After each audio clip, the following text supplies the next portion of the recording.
可是依他的年岁，我阿爷出事那年，他还只是稚子之年，这对不上啊。但是若他只是走私，他何须亲自千里迢迢来到益州？他后来接近我，又是要做什么？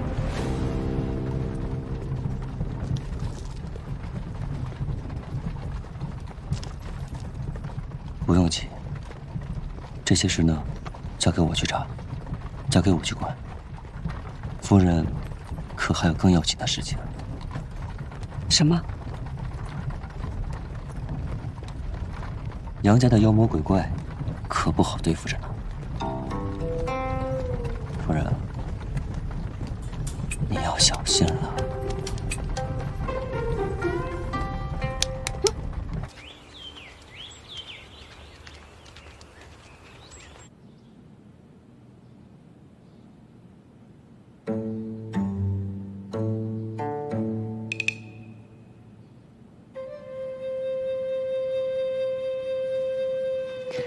他们都看着我干什么？因为你长得好看啊。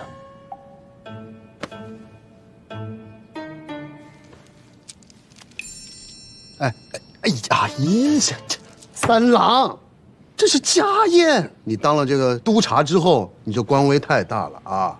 你连我们杨家家宴，女眷是不能上台面，这条老规矩你都忘了？这便是你与督察说话的态度吗？哎呦呵，这是家宴，不是你警官府，这就是你跟长辈说话的态度啊！杨敬林，你是忘了小时候我怎么揍你的了吧？不是，你说话吃饭就吃饭，你别拿筷子指着我，今天。啊，行了，一家人就不能和和气气的吃顿饭吧？啊，三郎的媳妇刚嫁过来，咱们家饭桌上也不缺这副碗筷嘛。最主要的是，让他借这个机会，认识认识宗亲长辈们。可别家的媳妇儿，也没这个礼数啊。再者讲，三郎的媳妇儿嫁过来也不光彩，也没资格登这老爷子堂。哟，夫人，你看这筷子是什么迂腐老木头做的呀？怎么轻轻一放就断了？没事吧？啊，我去换一双筷子。哎，三郎说他吃好了，阿公阿家各位叔伯，我们就先告退了。茵茵，你先坐下。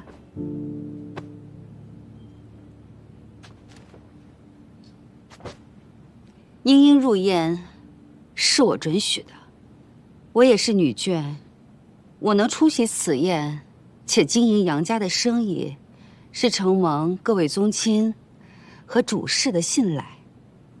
我请茵茵入宴，是因为茵茵亦不是寻常女子，不仅是飞花会的会长，日后也少不了经营我们杨家的生意，所以参加宗亲大宴是早晚的事儿，也没有什么可以值得说到的。哎，阿嫂，你这么一说，我就能懂了。飞花会会长，她现在是我杨家的媳妇儿，那这飞花会迟早得入我杨家的名下。是呀，二爷，我说怎么好端端的叫着一起吃饭呢？原来是场鸿门宴啊！三郎，我还没说完呢。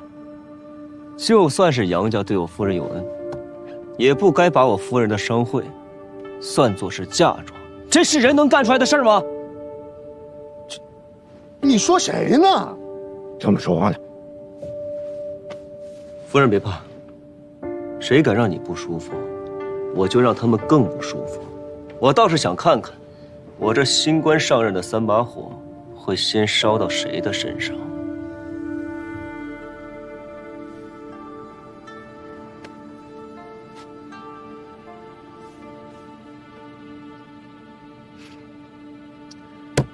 没意思啊，这菜一看就难吃。夫人，要不我们走吧？阿公阿家各位叔伯，我们真的告退了。乌烟瘴气。你说什么？杨静兰，大哥，你看他这什么态度呀？今晚他说谁乌烟瘴气？这个饭吃的，确实是没什么意思。不吃了。大郎，先送阿姨回去休息。是。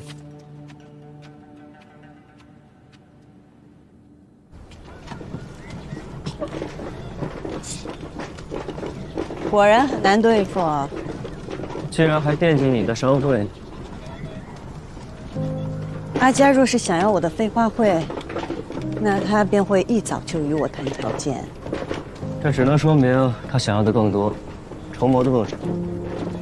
这位主母，他不是坏人，但眼里只有生意。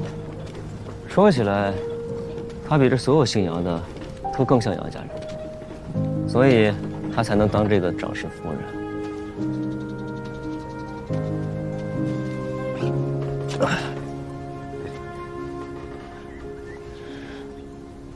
做生意最重要的是信誉，就算阿佳有自己的筹谋，我相信他会与我公平交易的。可是这杨家是个大家族啊，哎，在家族里生存和做生意是一样的。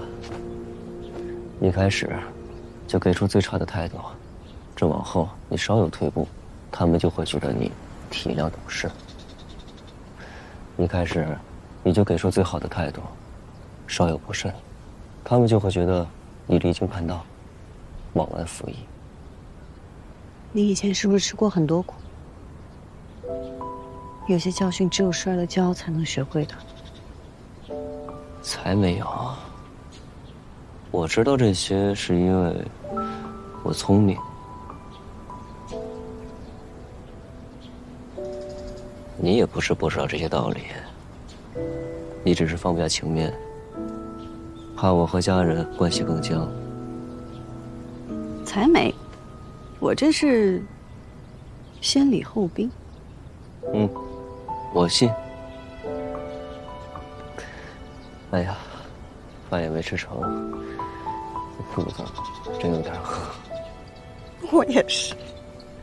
那要不然，我去给你做点吃的，你尝尝我的手艺。哎，我去给你做。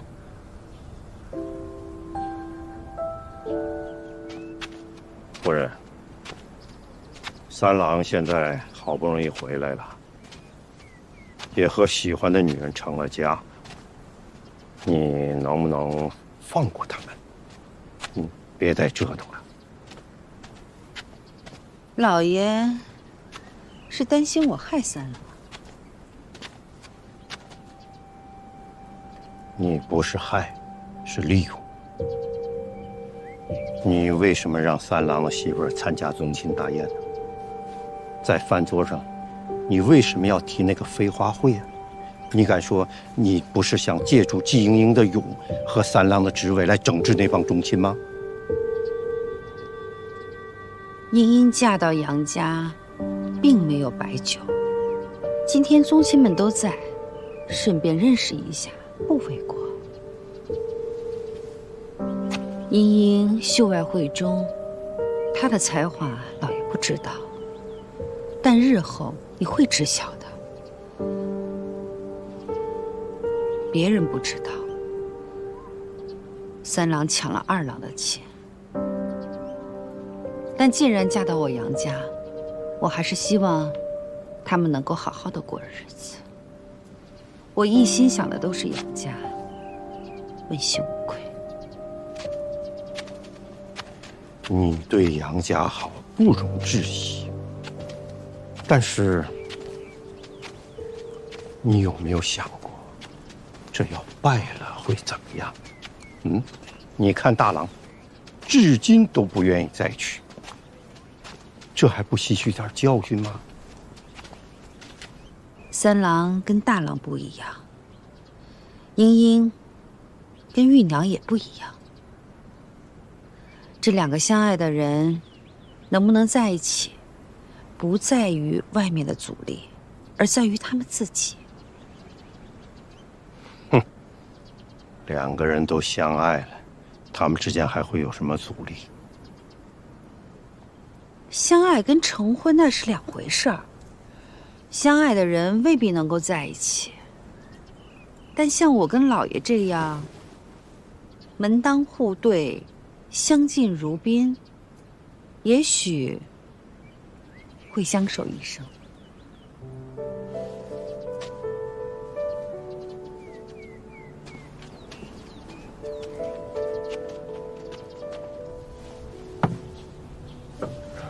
尝尝。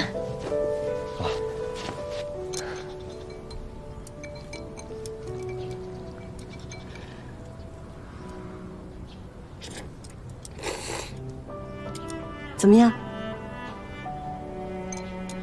自从我阿娘和师傅走了以后，你是第一个专门为我做饭的人。这面有家的味道。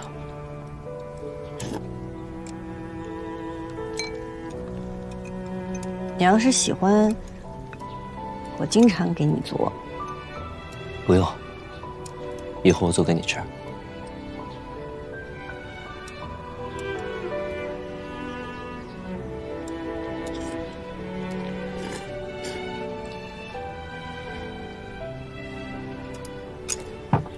等着。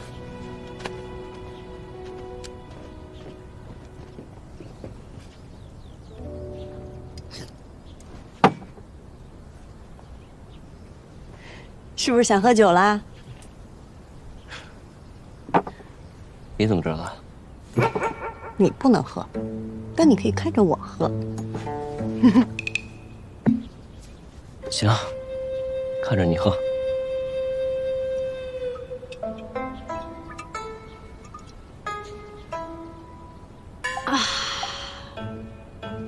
好酒啊！谢。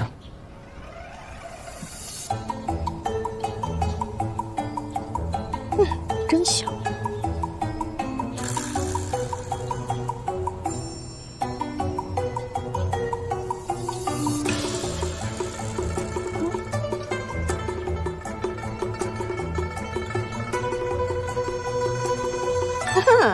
想得美。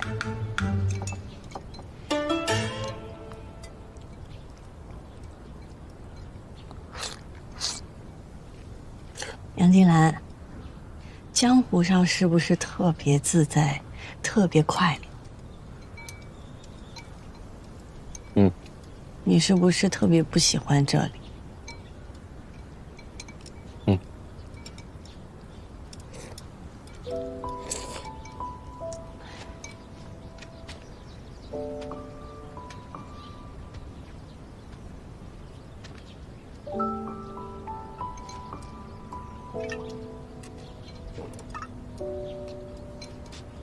那你为何要留在这里啊？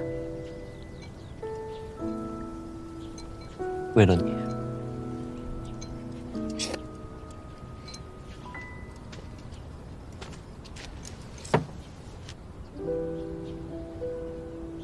凭什么呀？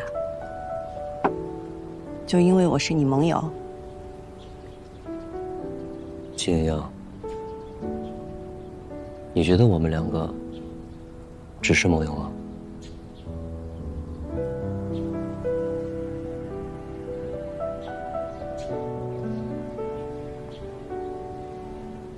你觉得我所做的这一切，仅仅只是因为你是我的盟友吗？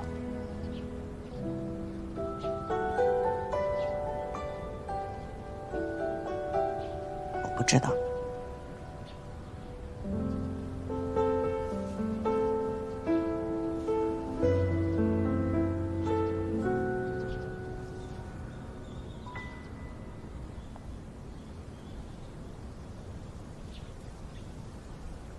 我喜欢你。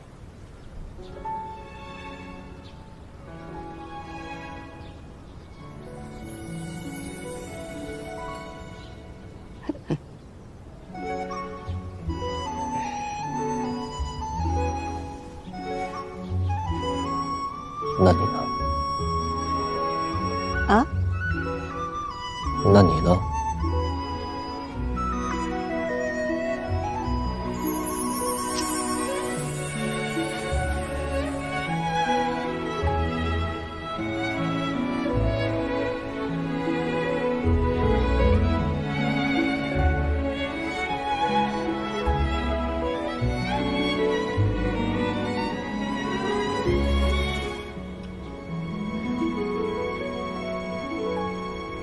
我带你去个地方。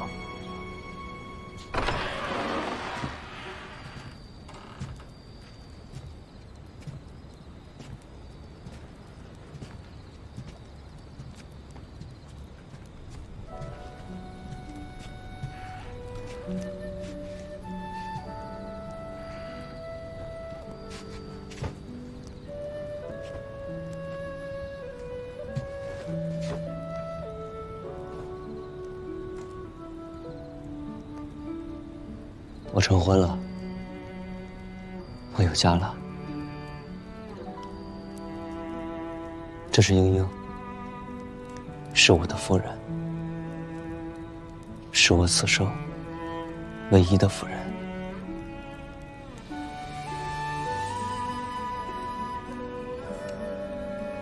阿佳，我叫季英英，是您的儿媳。我知道三郎之前吃过很多苦，从今往后，我定让他珍重身体，日日开心。您在天之灵，便放心吧。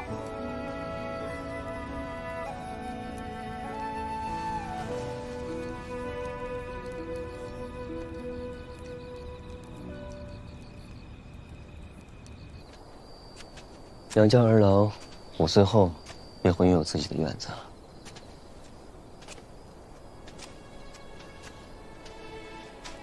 但是我每天还是会跑这里来，这是我在外唯一会想念的地方。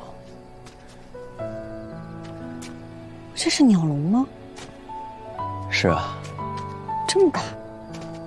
我阿娘喜欢鸟雀，喜欢看着这些鸟雀在笼子里叽叽喳喳，蹦蹦跳跳。我阿爷便天南海北的搜罗来各样的品种，还给他特制了这样一只大鸟笼，来哄他开心。我阿娘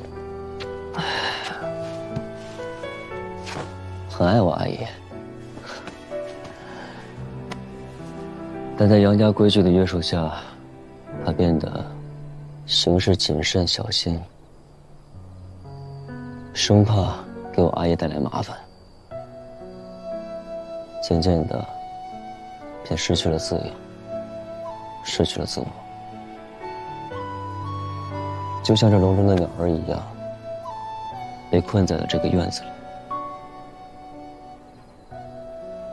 直到我阿娘去世的前一天，她叫我把这笼子打开，把里面的鸟雀全都放了出来。她对我说，要还给他们本该拥有的自由。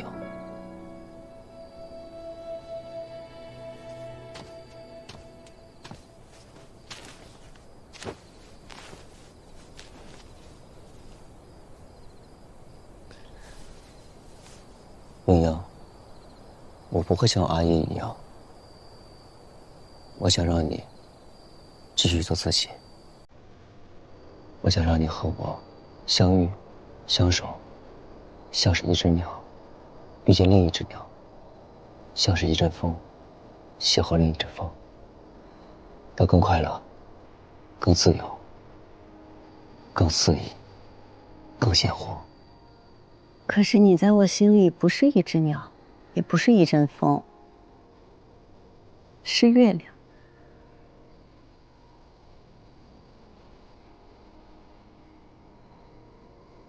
我这条夜路很长，原本打算自己一个人就走下去。可是不知从何时起，只要我一抬头，就能看到月亮。风霜雨雪，阴晴圆缺，他总是陪着我。他与我说过，要给我托底。从未食言。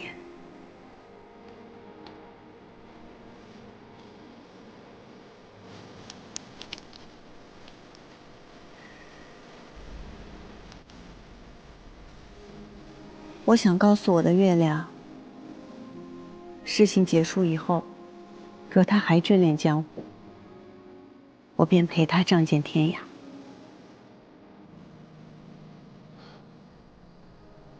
这千岁，可是那我不识抬举婉君夫人那条。是啊。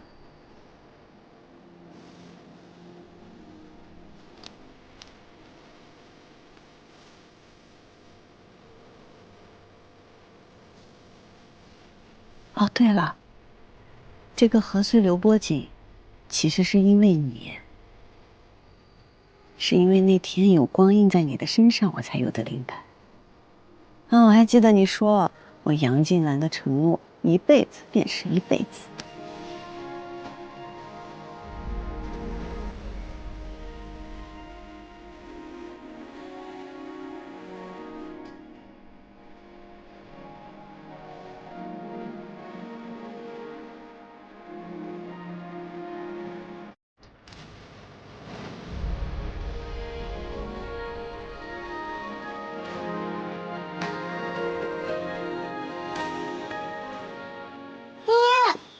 哎，会长，这成亲之后第一次见你，这杨家办事仓促，爷都没闹上洞房。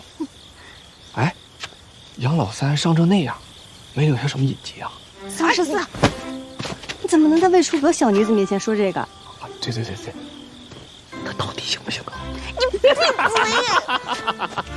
嘴！行了，别闹了，我今日来是说正事的。平儿，你把大家都喊过来。好。再给我上一斤，再给我上一斤，我意思。规矩，入袖未干，你懂得什么是规矩？什么风把二叔吹来飞花会了？杨家的风。三郎媳妇儿，这飞花会在你的名下不是？你又加入了杨家，那么从今日开始，飞花会就并入杨家了。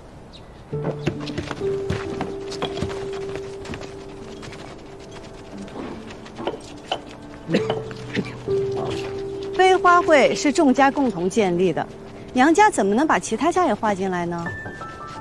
众家，行，听三郎媳妇的。那以后众家就跟杨家合营，杨家经营有度，以后呢，杨家占大头。你们众家占小头，就这么定了啊？凭什么？因为季茵茵是你们的会长，凭她嫁入了杨家，那杨家的规矩就得比飞花会大，懂吗？哼，二叔真的是打了一手好算盘呀。但是现在飞花会与我无关。新会长，您与他聊。二爷，我这样做。是希望飞花会能走得更远。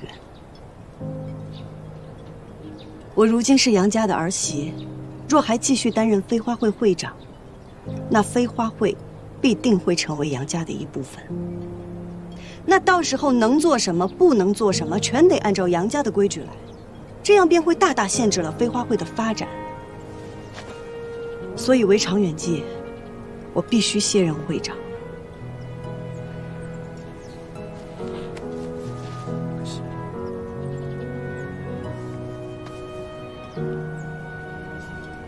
爷爷的顾虑是对的，就如同今日，你们也不想飞花会日后处处受到杨家人的辖制吧？好，便是你不在了，这飞花会，爷爷该罩着还罩着。好，那我们接下来最重要的，就是要选出我们飞花会的新会长。什么？会长？那这新会长必定也得是个才华横溢且能服众的人才行。哎呀，不光才华横溢，更要有担当，最好是出自书香门第，风流倜傥之人。那个各位如果信任爷的话，这会长之职啊，照你的意思，这个新会长也必须得姓桑才行，对吧？这样啊，我们飞花会什么事情都摆在明面上，向来开诚布公。想要担任会长一职的，我们举手表决，请举手。来，举手。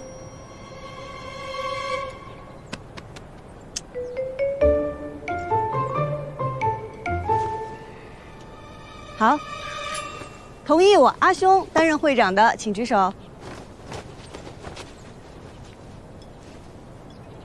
同意陈三郎担任会长的，请举手。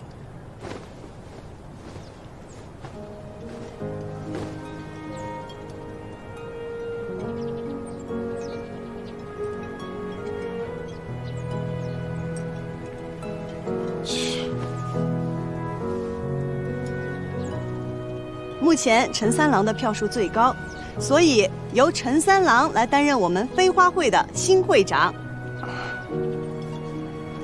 我阿兄和平儿平票，那就由他们俩来担任副会长。新会长的决策，副会长若是不赞同，那这个决策便无效。三郎媳妇儿，你这就不妥当了吧？你都已经嫁入我们杨府了，那你的产业该怎么处置，得杨府说了算。你这不妥当吧？夫人没与我说过这些，三郎也未与我说过。怎么倒是二叔来教我这些规矩？难道杨家的规矩是二叔说了算？你少拿夫人压我！我告诉你，这可是在外人面前，我是长辈，你跟我顶，你伤的是杨家的脸面，那事儿可大了。冒昧的打断一下啊，杨二爷的来意可是在于我们飞花会的归属之事。对，你算是一个懂事儿的。啊，哎呀，我知道你们和我们家三郎媳妇的关系很好，你们若是不想看着他以后在杨府被欺负，趁早归顺喽。啊，我当然了，在生意上呢，我对大家都是多有恩惠，好不好？哎呀，杨二爷真是慷慨啊！我这做了新会长，确实应该做出一点变革啊。那就请杨二爷怎么来的就怎么回去吧。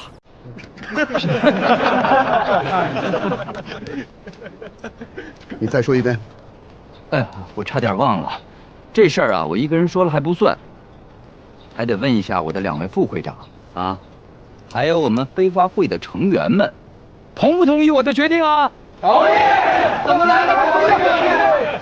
整个益州城都清楚。杨家是杨夫人说了算，您在杨家是什么地位，我不清楚啊。你不要以为提着杨家就能在这儿横冲直撞的。今日我们初次相见，您来飞花会闹事儿，我不打您啊，不打您。再大放厥词，我就让你见识一下浣花溪旁儿郎们的厉害。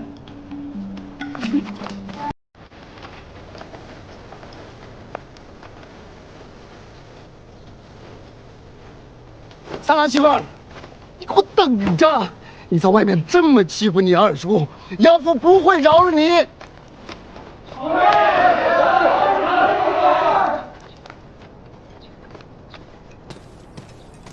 会长，我这个新会长行吗？你得相信自己能行。从今往后，飞花会的会长只有陈三郎，没有季莹莹。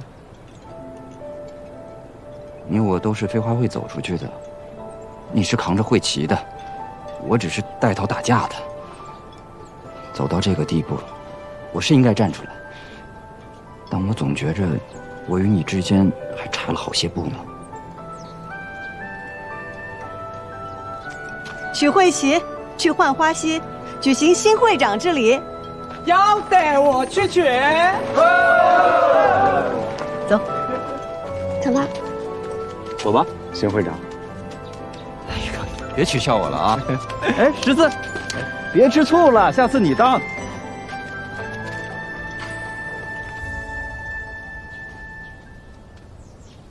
嚯，写什么呢？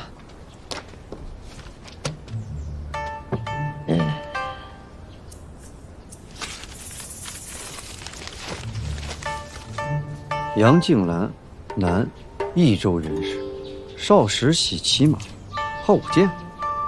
怎么，在写自己的罪状？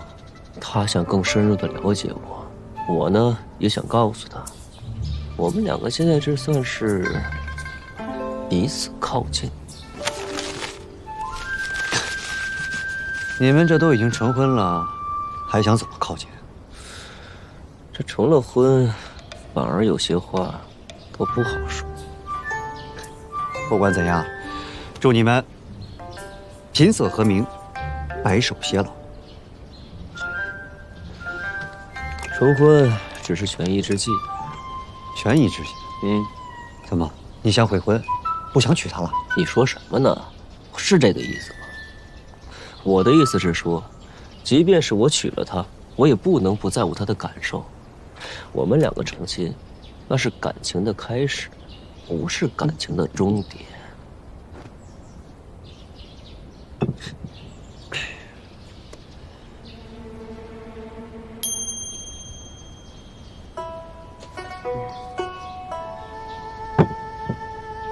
怎么，不喝了？玉掌柜可说，这可是你最喜欢喝的酒。是啊，是我最喜欢喝的酒。但我夫人也说了，她不让我喝。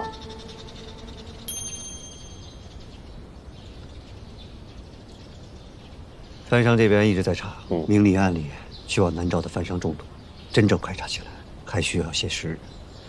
白胜那边也一直派人盯着，但是他府外一直有人护卫，咱们的人不敢靠太近。朱哥，你再派人去到南诏，找高兄帮我取样东西回来。什么东西？揭下某人的狼皮，一个让他原形毕露的东西。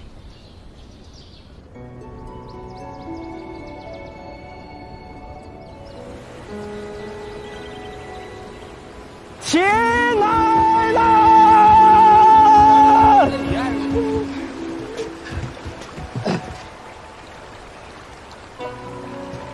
当初我们聚在一起，是被大染户逼得走投无路，是为了求一条生路。后来我们有了生路，飞花会越做越好，让所有的小染户都有了成功的路子。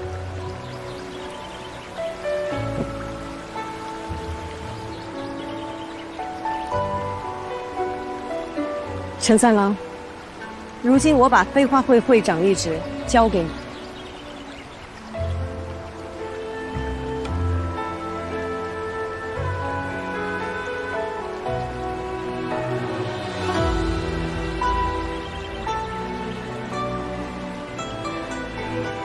我问你，你可曾记得我们当初成立飞花会时的誓言？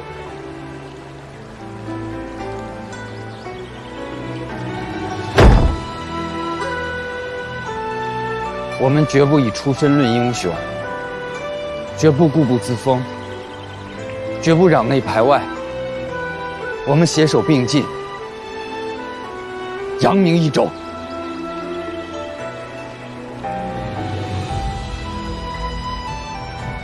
我做成的事，你也做成了。接下来，你可以立你自己要立的规矩。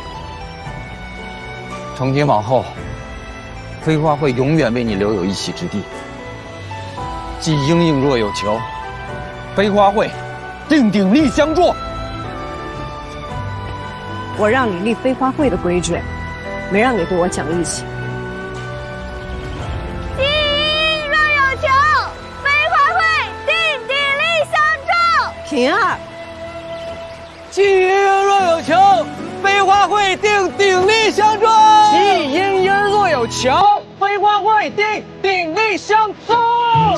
既英若有求，飞花会定鼎力相助。既英若有求，飞花会定鼎力相助。好了。既英若有求，飞花会定鼎力相助。既英若有求，飞花会定鼎力相助。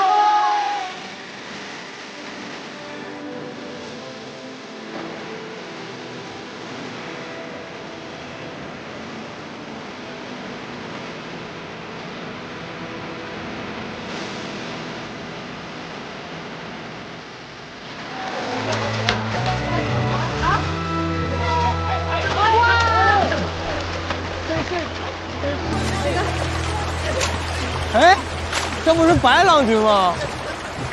好久不见啊！你怎么来了？我是来找季娘子。找季娘子？怎么了？你跟我说就行。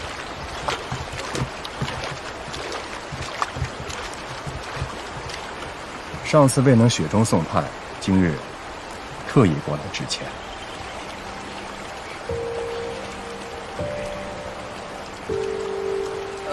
这样，你稍等一下。会长，不是钱会长，我觉得有问题。咱们出事的时候他都没来，我觉得你还是小心点好。我知道，你们先回去吧。啊，我倒要听听白郎君想说什么。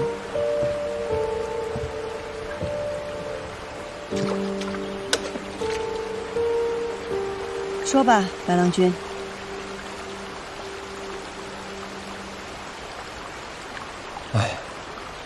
若是再来一次的话，白某或许还是会说那样的话。让我为奴？让你为奴？季娘子是不是误会了？白某从来就没有这个意思。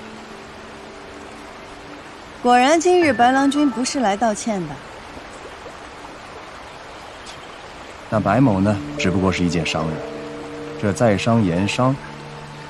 白某怎么会跟这么好的生意伙伴撕破脸皮？再说了，在益州的景业里，白某绕不过季娘子，季娘子也绕不过白某。那你我之间为何不握手言和呢？盛丰泽，白胜，他们会是同一个人吗？不可能啊！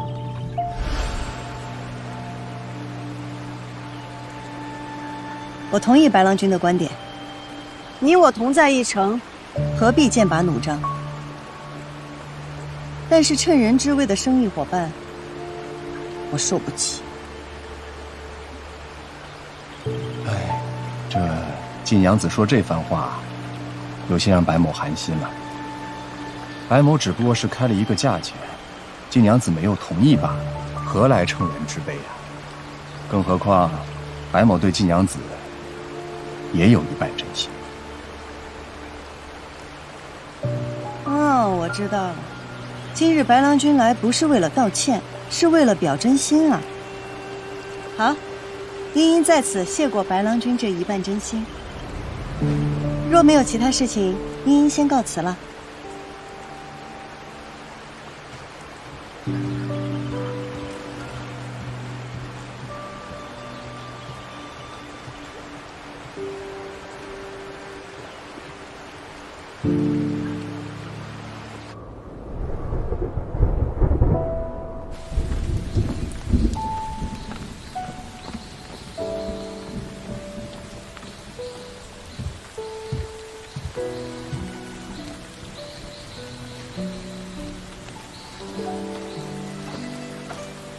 季娘子，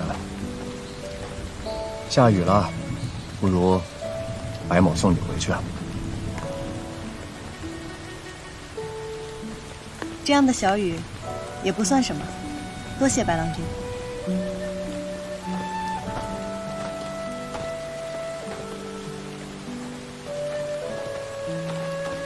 季娘子既然已经接受了白某的一半真心，那白某为季娘子打把伞挡个雨，应该不足为奇吧？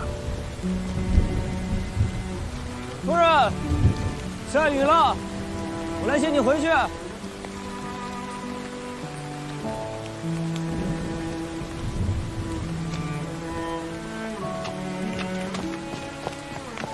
我夫君来接我回家了，多谢白郎君。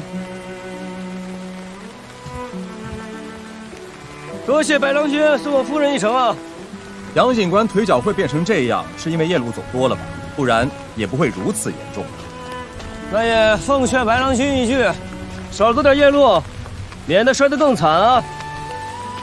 夫人，回去。